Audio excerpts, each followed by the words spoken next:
Hello, good morning, good evening, good afternoon and good night to Stamp Collecting Fun. This is Peter here and we're looking at stamps. I never knew that. I never knew that, and why should I? We were never taught. So always do your own research. Research is fun.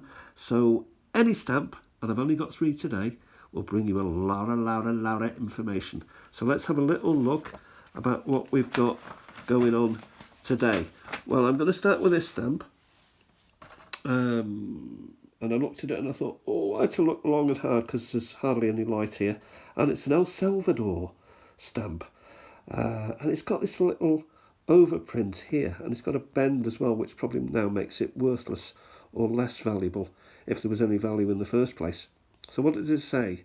It says Estado de El Salvador, Franquero Oficial, Carreras, 1 centavo. So it's a 1 centime stamp. From my research, I don't know this, so I had to look it up, AI. This was issued in 1899. It's from the Ceres issue. Now, who was Ceres? Ceres is a Roman goddess of agriculture and fertility and grain and growing and that sort of stuff. And the overprint actually indicates that it was an official government use. The blue ones are more common than the brown. I've got brown. They're part of the blue and the brown were part of the postal system reform by El Presidente Thomas Regalado.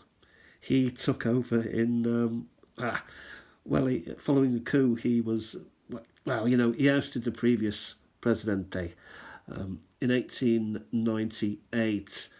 And he focused really on modernisation of the economy of El Salvador, particularly coffee production, coffee being their main export. They love a lot of coffee there.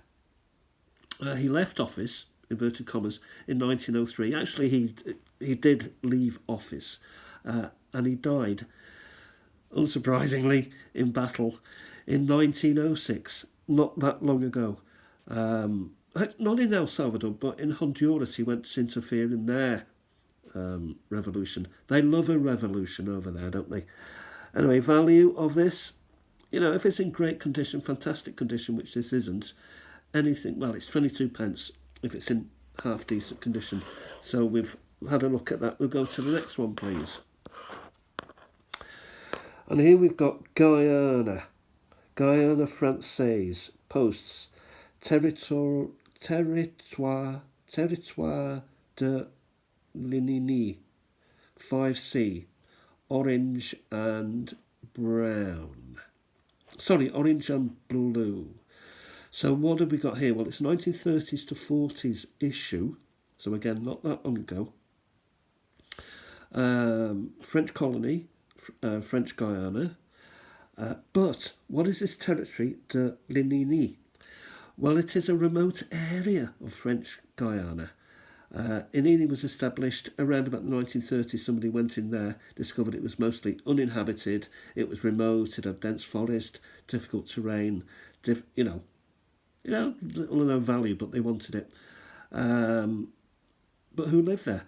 Well, they put penal colonies in there, as you would, plus the indigenous groups were there. And I had a look at a few of them. Wayana were one, Teco, Palika, Arawak. So indigenous peoples were there, French came there, bumped up a few penal colonies for their bad guys, and they all lived happily ever after. And what we do actually see is a man here shooting a bow and arrow, probably shooting at the French. I ain't got a problem with that. Anyway, we'll go to the next, El Stamperuni. Okay, we leave South America, or the Central America, and we'll go back to Europe, where we have our own problems, don't we? Anyway, what we've got here is an unreadable stamp. It's got a lion rampant. It's got 4 somethings. It's got build. I don't know what it is. Small stamp. We'll just compare it to. That's a bigger stamp. Actually, it's slightly bigger than, say. I've got anything to compare. Let's just go compare. So it's slightly bigger than the average stamp of the time. Actually, well, forget all of that. So what have we got? Well, it's a Bulgaria stamp. This is the Lion of Bulgaria. It is 4 stotinki, which I believe is the coin. And it was issued in 1941 under the rule of King, you're not going to believe this, King Boris III. Boris. King Boris III. The stamp is actually a national emblem. So when I say the stamp, the lion is the national emblem. And it stayed there until 1946, when at the end of the Second World War, communist rule came into being.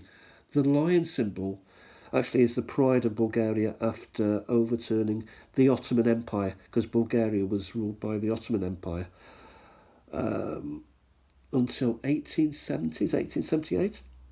Anyway, Boris was born in 1894 in Plovdiv.